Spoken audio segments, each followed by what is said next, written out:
Hello everyone, welcome to my channel Bihar board परीक्षा और आप देख रहे हैं बीबीपी हेल्प। दोस्तों आज के इस वीडियो में क्लास 12 हिंदी के चैप्टर 4 को कवर करने वाले हैं, जो कि सब्जेक्टिव प्लस ऑब्जेक्टिव और जो सारांश है उसको हम लोग समझकर जो पढ़ने वाले हैं। तो अच्छी तरीके से वीडियो को शुरू से लेकर आखिर तक देखिएगा।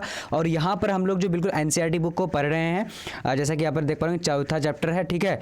और आप लोग अगर बीबीपी हेल्प टेलीग्राम में नहीं जुड़े हैं तो जुड़ जाइए, क्योंकि यहाँ से आप लोगों को सारा चीज़ का अपडेट दिया जाता है, जिसका लिंक डिस्क्रिप्शन बॉक्स में जाकर के देख लेना। और अगर आप लोग 1 से 4 तक 3 तक वीडियो नहीं देखे हैं तो उसका भी लिंक डिस्क्रिप्शन बॉक्स में दिया हुआ है, और प्लेलिस्ट भी चैनल में बना हुआ है सभी सब्जेक्ट का, तो प्लेलिस्ट के साथ आप लोग देख सकते हैं। तो चलिए हम लोग सबसे पहले देखेंगे क्या सब्जेक्टिव क्वेश्चन को, उसके बाद ये सारे ऑब्जेक्टिव को भी देखेंगे। तो चलिए हम लोग निकालते हैं सब्जेक्टिव क्वेश्चन को थोड़ा सा तेजी से, ठीक है। चलिए अब यहां पर हम लोग देखेंगे, देखिए अब आ चुकी है हमारा क्वेश्चन, ठीक है, रामधारी सिंह दिनकर के बारे में, ठीक है।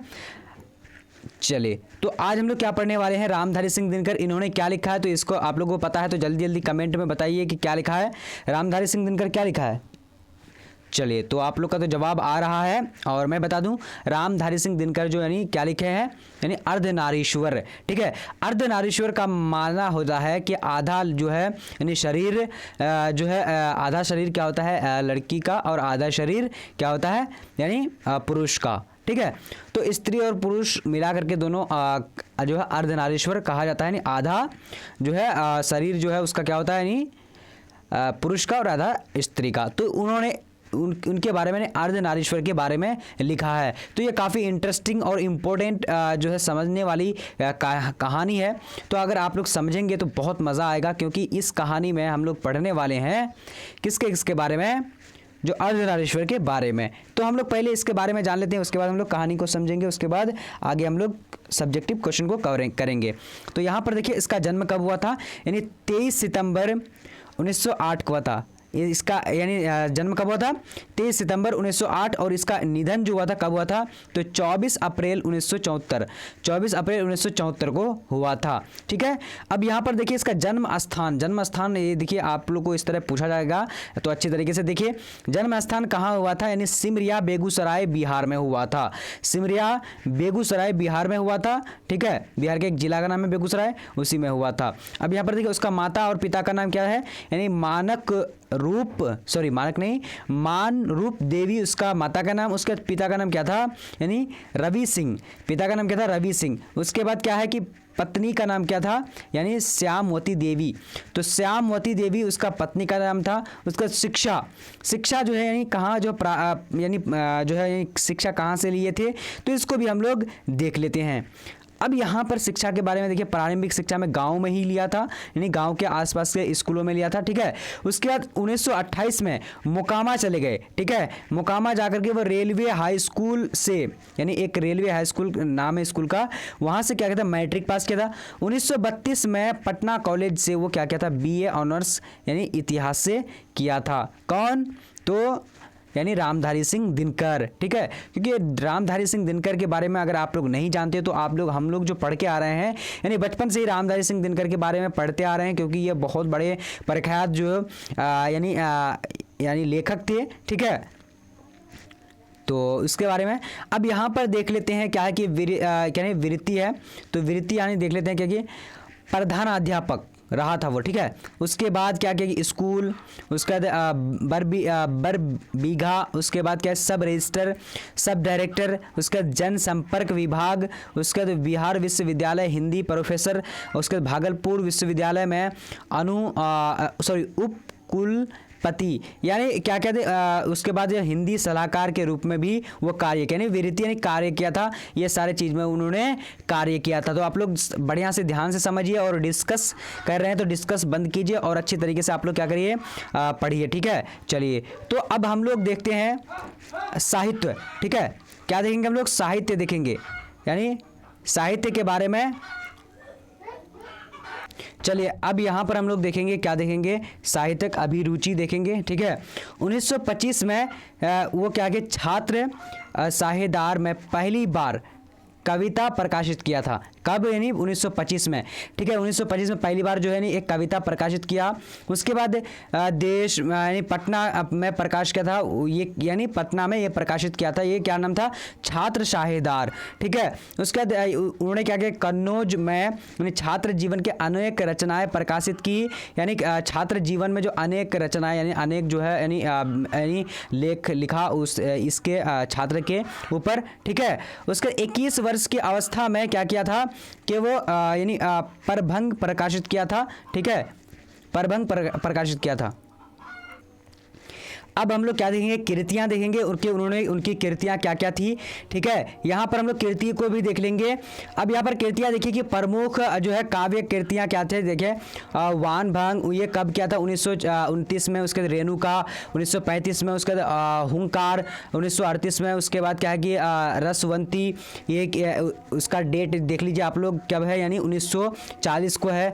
उसके बाद कुरुक्षेत्र 1946। उसके बाद है कि रश्मिर्थी कब के थे? 1952 में। उसके बाद क्या है कि नील कुसुम कब है? यानी 1954 को है। उसके बाद क्या है कि उर्वशी कब किया था? तो 1961 को किया था। उसके बाद परशुराम की क्या है, एक मिनट थोड़ा सा दिख नहीं रहा, परशुराम की प्रतीक्षा, ठीक है, ये कब किया था? 1963 में। उसके बाद क्या है कि कोमलता और कवित्य ये कब किया था? 1964 में। उसके बाद हरे को हरि नाम ये कब किया था? 1970 में किया था। तो ये आप लोग बहुत इंपॉर्टेंट है, अच्छी तरीके से इसको देख लीजिए और रख लीजिए, क्योंकि आपको यहाँ से कोई सा भी उठा के पूछ सकता है कि जैसे कुरुक्षेत्र किसका जो है यानी कृति है, तो आपको डायरेक्टली बोलना है कि रामधारी सिंह दिनकर का। तो ये हम लोगों ने देख लिया। उसके बाद गदखंड ये कृतियां, गदखंड जो हमारे किताब में जो उन्होंने गदखंड को लिखा है, तो उसको भी हम लोग देख लेते हैं इसके बारे में, ठीक है। गदखंड कृतियां क्या है कि मिट्टी की ओर, यानी ये 1946 में किया था।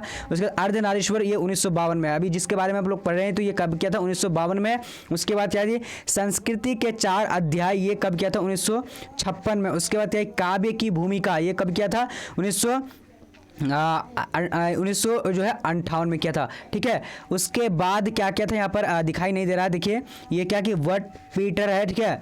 तो ये कब किया था? तो ये जो किया था इसका यानी क्या है, तो इसका ये पीयूष है, सॉरी वट पीयूष है, तो इसका ये 1961 में किया था। उसके बाद क्या है कि युद्ध कविता की खोज ये कब किया था? तो 1966 ईस्वी में दिनकर जी ने किया था। और उसके बाद दिनकर की डायरी ये 1973 में। तो ये काफ़ी इंपॉर्टेंट है। सो अच्छी तरीके से आप लोग ये सारे चीज़ को समझ जाइए और नोट कर लीजिए, लिख लीजिए, क्योंकि आपको कहीं से भी पूछा जा सकता है और आप अगर जानेंगे तो 1 नंबर आपसे उठा सकते हैं। और आप अगर थोड़ा बहुत जो जान लेंगे सारी चीज़ को इसके बारे में, तो आप अच्छे खासे नंबर कर सकते हैं। अब यहाँ देखिए पुरस्कार एवं सम्मान, यानी रामधारी सिंह को बहुत सारे पुरस्कार भी मिला था और उसको जो है बहुत सारे जो है सम्मानित भी हुआ था। देखिए हम लोग क्या क्या सम्मानित जो यानी पुरस्कार से सम्मानित किया गया था, तो हम लोग यहाँ पर देख लेते हैं। संस्कृति के 4 अध्याय पर एक जो पुरस्कार मिला था। उसके बाद क्या है साहित्य अकेडमी, उसके बाद उर्वशी, उसके बाद भारतीय ज्ञानपीठ पुरस्कार जो है इस यानी भारतीय ज्ञानपीठ पुरस्कार जो मिला था, यानी किसने? संस्कृति के 4 अध्याय। उसके बाद क्या है कि साहित्य अकेडमी और उर्वशी पर इन्होंने यानी भारतीय ज्ञानपीठ जो पुरस्कार क्या था मिला था राज्यसभा के संसद की ओर से। उसके बाद क्या है कि पद्म भूषण एवं कई अलंकरणों से सम्मानित राष्ट्र कवि के रूप में सम्मानित हुआ था। यानी ये राष्ट्र कवि जो हमारे हैं कौन? रामधारी सिंह दिनकर। ये बिहार में जन्म हुए, इसका जन्म हुआ था कहाँ हुआ था? सिमरिया बेगूसराय में। यानी सिमरिया गांव का नाम है और बेगूसराय जो है जिला का नाम है। तो हम लोगों ने देख लिए। तो ये सारी चीज़ हम लोग जान रहे हैं। और यहाँ से अब हम लोगों की कहानी जो स्टार्ट होगी, यानी अर्धनारीश्वर। देखिए अर्धनारीश्वर जो है आज अगर हम लोग देखते हैं तो उनको जो इज्जत नहीं देते हैं और उनको हम लोग नहीं मानते हैं। अभी बहुत सारे जो है लोग उनको जो है बहुत ख़राब समझते हैं। तो आज मैं यानी अर्धनारीश्वर के बारे में रामधारी सिंह दिनकर जो समाज में लाना चाहते हैं कि अर्धनारीश्वर भी कुछ कर सकता है, वो भी जो है समाज में जीने का उसको भी अधिकार है और लोग उसे तंग क्यों करते हैं? तंग नहीं करना चाहिए। अर्धनारीश्वर को जो है जितने इज्जत हम लोगों की है नॉर्मल इंसान की, उतनी इज्जत जो है अर्धनारीश्वर की भी होनी चाहिए, क्योंकि वो भी एक इंसान है। बस जो है ये प्रकृति का देन है कि कोई अर्धनारीश्वर हो जाता है, ठीक है। तो तो ये प्रकृति का देन जो है, हम लोग किसी को भी ऐसा कुछ भी नहीं कह सकते अगर जिसका भी प्रकृति का देन होता है। तो लेकिन हमारे इस यानी दुनिया में, देश में क्या होता है कि जब अगर कोई अर्धनारीश्वर अगर मिल जाए, दिख जाए, तो जो है हम उसे बुरा भला कह देते हैं और उनको जो है कुछ भी जो बोल देते हैं, और वो भी जो है बहुत ज़्यादा जो है कुछ कर नहीं पाते। और ऐसा नहीं है कि उनमें जो है सहन शक्ति और माइंड जो है नहीं होती है, सब चीज़ होती है, ठीक है। लेकिन नॉर्मल जो इंसान होती है उनके जो है उनका जो अलग कुछ वेशभूषा होता है, रहन सहन खान पान अलग अलग होता है, जिसके वजह से जो है हम लोग क्या करते हैं, उनको बिल्कुल अलग मानते हैं, अलग जानते हैं। तो इसी के बारे में रामधारी सिंह दिनकर जी ने लिखे हैं कि कोई भी ऐसा जो है अगर क्या है कि अगर अर्धनारीश्वर हो तो ऐसा कुछ भी नहीं करना चाहिए, उसके प्रति सम्मान पैदा करना चाहिए हमें। तो ये सारी चीज़ हम लोगों को इसमें सिखाए हैं, ठीक है। और ये हकीकत है कि अर्धनारीश्वर को हम लोग जो है इज्जत नहीं करते, तो ऐसा जो गलत बात है हम लोगों को देना चाहिए। अब चलिए हम लोग ऑब्जेक्टिव क्वेश्चन को देखेंगे, ठीक है। कितने सारे ऑब्जेक्टिव है, ये सारे ऑब्जेक्टिव को पढ़ेंगे। तो अब यहाँ पर चलिए देखते हैं। तो इससे पहले हम छोटा सा एक जो आप लोग को ऐड के तौर पर मैं बता रहा हूँ, एडवर्टाइज के तौर पर, कि अगर आप हमारे कोर्स में नहीं जानते कोर्स के बारे में, तो कोर्स के बारे में बता दे रहा हूँ कि हमारे कोर्स में अगर आप ज्वाइन हो जाते तो वहाँ पर आपको फ्री में क्या क्या मिल जाएगा, PDF, notes, video lecture, practice set, test series, guest paper, model paper, और यानी एग्ज़ाम से 1 महीना पहले आपको 500 प्लस सब्जेक्टिव प्लस ऑब्जेक्टिव जो है दी जाएगी, जिसमें से 100% गारंटी रहेगा कि 60% क्वेश्चन आपको वहीं से पूछा जाएगा। तो अगर आप हमारे कोर्स में ज्वाइन होना चाहते हैं तो यहाँ पर देखिए नंबर लिख लीजिए 7903288689। तो इस नंबर पे आप कॉल करिए, कांटेक्ट करिए, और आप अपने जितने भी सारे डाउट रहेंगे आपके दिल में, दिमाग में, सारे डाउट को क्लियर करके हमारे कोर्स को ज्वाइन कर सकते हैं। तो चलिए अब यहाँ पर क्वेश्चन को देखिए और जवाब देने की कोशिश करिए आप लोग। चलिए क्वेश्चन नंबर 1 है, नारी कब अपना समस्त मूल्य भूल गई। तो नारी जो है कब अपना समस्त जो है यानी मूल्य भूल गई थी, क्योंकि नारी का समस्त जो है यानी कुछ मूल्य होता है, तो वो अपना मूल्य कभी भूल गई थी। तो राइट आंसर क्या हो जाएगा, यानी परतंत्र होने पर।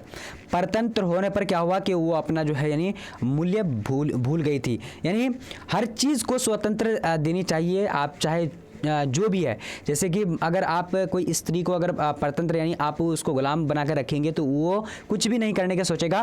तो ये यही कहा है कि परतंत्र होने पर अपना नारी जो है अपना जो है यानी सब कुछ भूल गया था, ठीक है।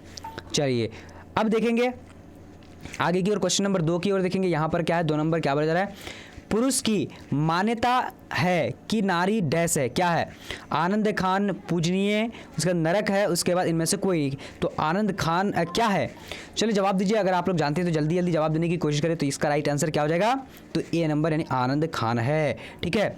चलिए अब आगे देखेंगे क्वेश्चन नंबर 3 को देखेंगे। तो 3 नंबर स्क्रीन में आ चुकी है। अब यहाँ पर क्या बोला जा रहा है, कह रहा है कि क्या नारी की पराधीनता कब आरंभ हुई, नारी की पराधीनता कब आरंभ हुई। तो इसका राइट आंसर हमारा क्या हो जाएगा, तो यानी बी नंबर राइट आंसर हो जाएगा।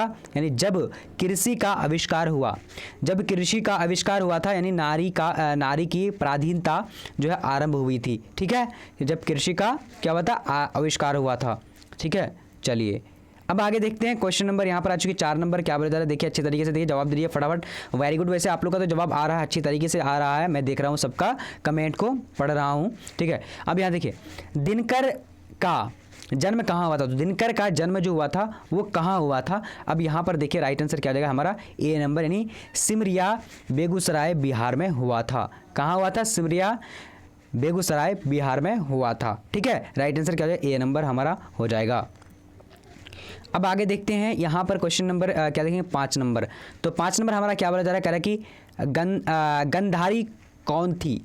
तो गंधारी कौन थी, तो यहाँ पर देखिए इसका राइट आंसर धृतराष्ट्र की पत्नी, उसके बाद क्या की दुर्योधन की माँ, उसके बाद क्या की गंधार नरेश की पुत्री, उसके बाद क्या इनमें से कोई, इनमें से सभी। तो इसका हमारा 5 नंबर का राइट आंसर क्या हो जाएगा, तो बी नंबर यानी दुर्योधन की माँ राइट आंसर हो जाएगा, दुर्योधन की माँ, ओके। चलिए अब देखेंगे आगे की ओर क्वेश्चन नंबर 6। तो 6 नंबर हमारा क्या बोला जा रहा है, कह रहा है कि दिनकर किस युग के कवि हैं। तो दिनकर जो है ये किस युग के कवि हैं?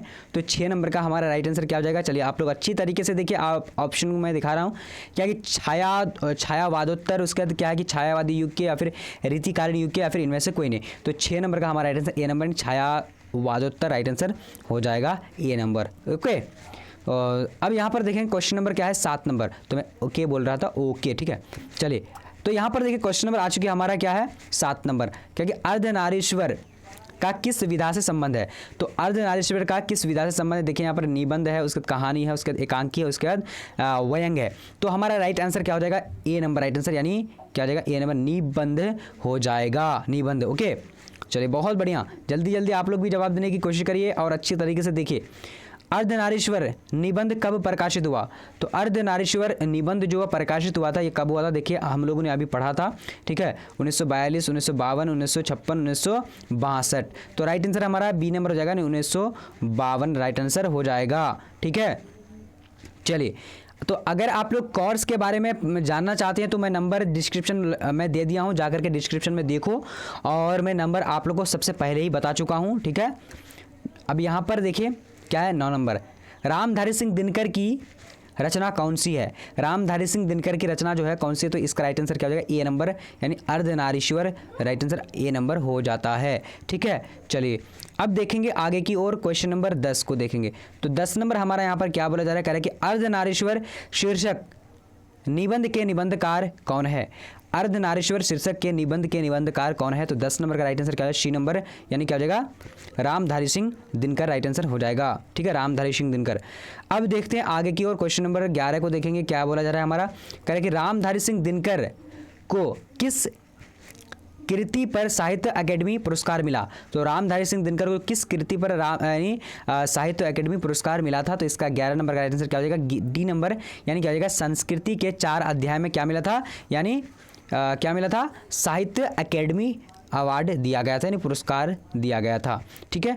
अब यहाँ पर देखिए क्वेश्चन नंबर 12 है क्या कि अर्धनारीश्वर में किसका गुण का समन्वय है? अर्धनारीश्वर में किसका गुण समन्वय है? तो 12 नंबर का राइट आंसर क्या है? पुरुष का, नारी का, पुरुष और नारी दोनों का, या फिर इनमें से कोई नहीं। तो राइट आंसर क्या है? 12 नंबर का सी नंबर, यानी पुरुष और नारी दोनों का। क्योंकि यहाँ पर हम लोगों ने एक जो यानी अर्धनारीश्वर क्या होता है कि आधा आधा होता है, यानी आधा जो है स्त्री होता है और आधा पुरुष होता है, ठीक है। चलिए अब आगे देखते हैं। चलिए अब यहाँ पर हम लोग देखेंगे क्वेश्चन नंबर 13 क्या बता रहा है? अर्धनारीश्वर पाठ के लेखक कौन है, अथवा अर्धनारीश्वर किसकी रचना है? तो 13 नंबर का राइट आंसर क्या हो जाएगा? तो 13 का राइट आंसर ए नंबर हो जाएगा, Ramdhari Singh Dinkar right answer A number हो जाएगा, रामधारी सिंह दिनकर। ओके चलिए बहुत बढ़िया, आप लोगों को समझ में आ रही है तो बहुत बढ़िया, और समझ में तो आ ही चुकी होगी, और आप लोग क्या करिए कि अच्छी तरीके से इसको देखिए, ठीक है। और अगर आप लोग हमारे कोर्स में अगर जानना चाहते हैं कोर्स के बारे में 7903288689 पर जो आप लोग जो है कोर्स के बारे में जानिए, क्योंकि हमारा जो है ये पिछले संडे के दिन जो है मैंने जो है ऑफ़र किया था 349 का कोर्स, यानी 999 का अब हो चुका है, लेकिन 349 का क्या था, इसमें से बहुत सारे स्टूडेंट जो है परचेज़ किए हैं, जो नहीं किए हैं तो कर लीजिए, ठीक है। क्योंकि आप लोग जो है 349 रुपये को मत देखिए, या फिर रुपये को अभी आप लोगों को देखना नहीं है। पढ़ाई अगर कर लेंगे, एक अच्छा रिस्पॉन्सिव नंबर लेकर आएंगे, तो आप लोगों का जो है ये जो मायने जो होती है वो बढ़ जाती है, ठीक है। तो आप लोग अच्छी तरीके से सोच के समझ के जो है कर लीजिए जल्दी जल्दी। अब यहाँ पर देखिए संस्कृति के 4 अध्याय किसकी कृति है? देखिए गुलाबदास, हजारी प्रसाद द्विवेदी, उसके बाद क्या है कि आचार्य सीताराम चतुर्वेदी, या फिर रामधारी सिंह दिनकर। तो राइट आंसर हमारा क्या हो जाएगा? डी नंबर, रामधारी सिंह दिनकर, यानी संस्कृत के 4 अध्याय। ओके इसी में इनको क्या मिला था? यानी अकेडमी जो है साहित्य अकेडमी पुरस्कार मिला था, ठीक है। चलिए अब यहाँ देखिए क्या है, क्वेश्चन नंबर है हमारा 15 नंबर, कौन सी कृति रामधारी सिंह दिनकर की लिखी हुई है? तो यहाँ पर देखिए शुद्ध कविता की, उसके बाद क्या है कि पुनर्वा की, उसके बाद क्या है कि स्मृति की रेखाएं, उसके बाद कविता के नए प्रतिमान। तो 15 नंबर का राइट आंसर ए नंबर हो जाएगा, यानी शुद्ध कविता की खोज हो जाएगा, ठीक है। चलिए अब आगे देखेंगे।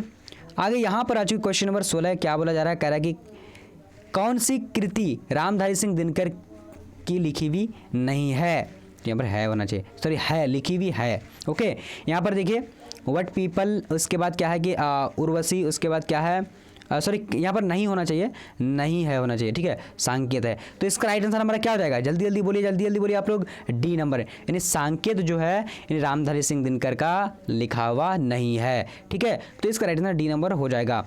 अब आगे देखेंगे क्वेश्चन नंबर 17।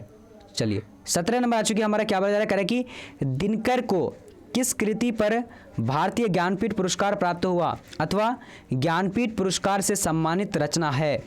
तो ज्ञानपीठ पुरस्कार से सम्मानित रचना कौन है, 17 नंबर का राइट आंसर क्या हो जाएगा, बी नंबर हो जाएगा, यानी Urvashi, right answer Urvashi, B number हो जाएगा, ठीक है। चलिए अब आगे देखें क्वेश्चन नंबर क्या आ चुके हैं, 18 नंबर, क्या बोलता है, दिनकर जी का जन्म कब हुआ था। तो दिनकर जी का जन्म जो हुआ था वो कब हुआ था, तो राइट आंसर हमारा क्या हो जाएगा, तो ए नंबर, यानी 23 सितंबर 1908 को हुआ था, ठीक है। चलिए बहुत बढ़िया, आप लोग जवाब दे रहे हैं, अच्छी तरीके से जवाब देते जाइए। चलिए अब यहाँ पर देखेंगे क्वेश्चन नंबर 19, क्या बोल रहा है, कौन सी कृति रामधारी सिंह दिनकर की लिखी गई है, यानी कौन सी कृति इसमें से है जो यहाँ पर लिखी गई है। आपका जो राधा है, हारे के हरिनाम है, उसका सांकेत है, उसका उर्मिला है। तो इसका जवाब कौन सा होगा, जल्दी जल्दी जवाब दीजिए आप लोग तेजी से, 19 नंबर का, तो बी नंबर नहीं क्या हो जाएगा, हारे का हरिनाम राइट आंसर हो जाएगा, ओके। चलिए अब देखेंगे आगे की और क्वेश्चन नंबर यहाँ पर आ चुके हैं 20 नंबर, क्या बता रहा है, कह रहा है कि कौन सी कृति रामधारी सिंह दिनकर की नहीं है। तो यहाँ पर उर्वशी है, उसके बाद क्या है कि नील कुसुम है, उसके बाद आप लोगों को दिखा देते हैं मैं यहाँ से, देखिए क्या कि परशुराम की प्रतीक्षा, उसके बाद प्रिय प्रवास। तो इसका राइट आंसर क्या हो जाएगा, 20 नंबर का राइट आंसर, तो 20 का राइट आंसर डी नंबर हो जाएगा, नहीं क्या हो जाएगा, प्रिय प्रवास जो है ये क्या है, रामधारी सिंह दिनकर का नहीं है, ये क्या नहीं है, कृति नहीं है, ठीक है, ये इन्होंने नहीं लिखा है, ठीक है। अब यहाँ पर देखिए क्वेश्चन नंबर आ चुके 21 नंबर, क्या बोला जा रहा है, कह रहे कि अर्धनारीश्वर किसका कल्पित रूप है। अर्धनारीश्वर जो है ये किसका कल्पित रूप है, तो 21 नंबर का राइट आंसर क्या हो जाएगा, ए नंबर, यानी शंकर और पार्वती का, शंकर और पार्वती का राइट आंसर क्या हो जाएगा, 21 नंबर का ए नंबर हो जाएगा, शंकर और पार्वती का, ठीक है। चलिए अब देखेंगे आगे की और क्वेश्चन नंबर आ चुके हैं हमारा 22 नंबर, क्या बता रहा है, युद्ध और शांति की समस्या पर लिखी गई काव्य कृति है। युद्ध और शांति की समस्या पर लिखी गई काव्य कृति कौन सी है, यहाँ पर देखिए नील कुसुम है, कुरुक्षेत्र है, उसके बाद क्या है कि द्विंदु गीत है, उसके बाद रश्मिरति है। तो 22 नंबर का राइट आंसर क्या हो जाएगा, तो 22 नंबर का कुरुक्षेत्र जो है ये यानी युद्ध और शांति की समस्या पर लिखी गई काव्य कृति है, ठीक है। चलिए अब देखेंगे आगे की और यहाँ पर आ चुके क्वेश्चन नंबर क्या है 23 नंबर, प्रेमचंद्र थे। तो प्रेमचंद्र क्या थे, गीतकार, कथाकार, फिल्मकार या फिर संगीतकार, राइट आंसर क्या हो जाएगा, बी नंबर, यानी कथाकार थे, ठीक है। चलिए अब आगे देखेंगे, आगे हमारा देखिए आप लोगों को करना क्या कि जितने सारे स्टूडेंट जो है सबको शेयर करना है, ठीक है, शेयर जरूर करिएगा, ताकि क्या होगा जितने सारे नए स्टूडेंट हैं तो उन लोगों को जो है फ़ायदा पहुंच पाएगा, और हमारे कोर्स के बारे में भी थोड़ा बहुत तो आप लोग बता दीजिएगा, और अगर समझ में नहीं आया तो इस नंबर पर आप लोग कॉल कीजिएगा, 7903288689 पर आप लोग जो है इस पर कॉल कर सकते हैं या फिर पूछ सकते हैं कोर्स के बारे में। उसके बाद जो है जब कॉन्फिडेंट हो जाइएगा आप लोग, जो कॉन्फिडेंस दूर हो जाएगी तब जाकर के कोर्स को परचेज कर सकते हैं, ठीक है। और टेलीग्राम का लिंक जो डिस्क्रिप्शन में दिया हुआ है, जाकर जुड़ जाओ, क्योंकि जब जब क्लास होती है, कब क्लास नहीं होती है, कब जो है आप लोग का एग्ज़ाम से कब जो है रजिस्ट्रेशन, सारा चीज़ का इन्फॉर्मेशन आपको टेलीग्राम में मिलेगा। वो टेलीग्राम में जाकर के लिखना है BBP हेल्प, ठीक है, हेल्प, BBP हेल्प लिखना, HELP हेल्प लिखो, और डिस्क्रिप्शन में लिंक है दिया हुआ है, जाकर के वहाँ से भी ज्वाइन हो सकती हो टेलीग्राम में, ठीक है। चलिए तो क्या है कि दिनकर जी को निम्न में से कौन सा पुरस्कार दिया गया था। देखिए यहाँ पर क्या है कि पद्मश्री है, पद्म भूषण, पद्म विभूषण, उसके बाद क्या है पद्म। तो इसका राइट आंसर क्या हो जाएगा, तो 24 नंबर का हमारा राइट आंसर क्या हो जाएगा, बी नंबर, यानी पद्म भूषण मिला था। अब आगे देखते हैं क्वेश्चन नंबर यहाँ पर आ चुके हैं 24 नंबर, क्या करेगी, दिनकर जी का जन्म बिहार के किस जिले में हुआ था। तो दिनकर जी का जो जन्म हुआ था किस जिले में हुआ था, देखिए समस्तीपुर, बेगूसराय, पटना या फिर भोजपुर। तो इसका राइट आंसर क्या हो जाएगा, बेगूसराय राइट आंसर हो जाएगा।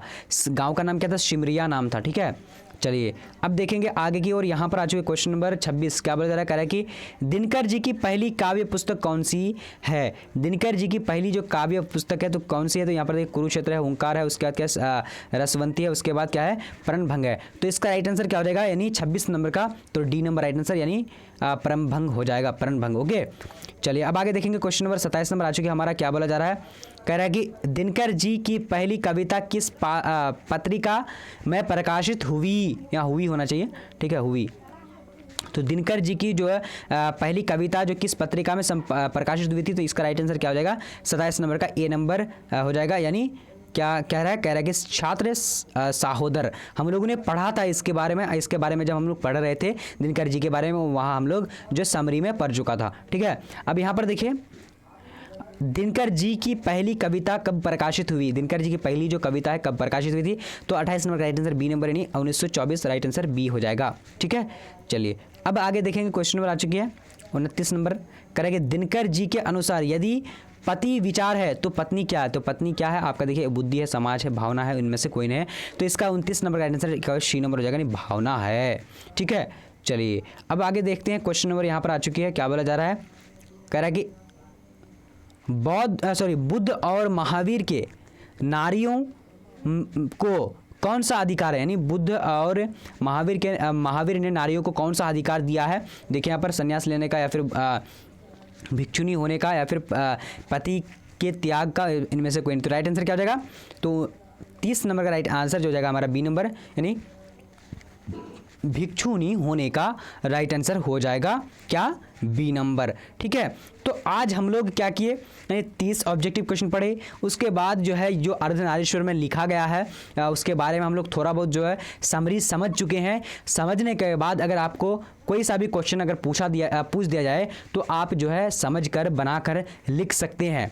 और इसके बारे में हम लोग अर्धनारीश्वर के बारे में जान चुके हैं। अगर आप लोग को लाइव क्लास अच्छा लगता है तो लाइक करना, शेयर करना ज़्यादा से ज़्यादा, और चैनल को जल्दी जल्दी सब्सक्राइब कर लो अगर आप अच्छे तरीके से ढंग से पढ़ना चाह रहे हैं हमारे चैनल पर। तो अगर आप लोग कोर्स के बारे में नहीं जानते तो एक बार मैं फिर से बता दे रहा हूँ कि कोर्स में आप लोग को क्या मिलने वाला है। बहुत सारे ऐसे स्टूडेंट हैं जिन्होंने हमारे कोर्स को परचेज किया, और बहुत सारे ऐसे स्टूडेंट हैं जो कोर्स को वो खरीदना नहीं चाहते हैं। लेकिन जो नहीं खरीदना चाहते हैं तो वो सोचते हैं कि मैं ऐसे पढ़ लूँगा, लेकिन पढ़ तो लेंगे लेकिन आपको कॉन्फिडेंट नहीं हो पाएगा कि क्या पढ़ना है, किस तरीके से पढ़ना चाहिए। वो सारा चीज़ का जो है समाधान हमारे ऐप पर मिल जाएगी। और जितने सारे स्टूडेंट खरीदे हैं हमारे कोर्स को, तो आप लोग थोड़ा सा कमेंट में बताइएगा कि कौन कौन खरीद चुके हैं और कौन नहीं खरीदे हैं। जो नहीं खरीदे तो उनको आप लोग जो है हेल्प कीजिए, बोलिए कि क्या क्या मिल रहा है, क्या रियल है या फिर फेक है, क्या है, आप सबको जो है बता सकते हैं। और वैसे भी जब आप लोग को विश्वास हो जाएगा तो आप लोग खरीद सकते हैं। तो चलिए आज का लाइव हमारा इतना ही तक, और आप लोग को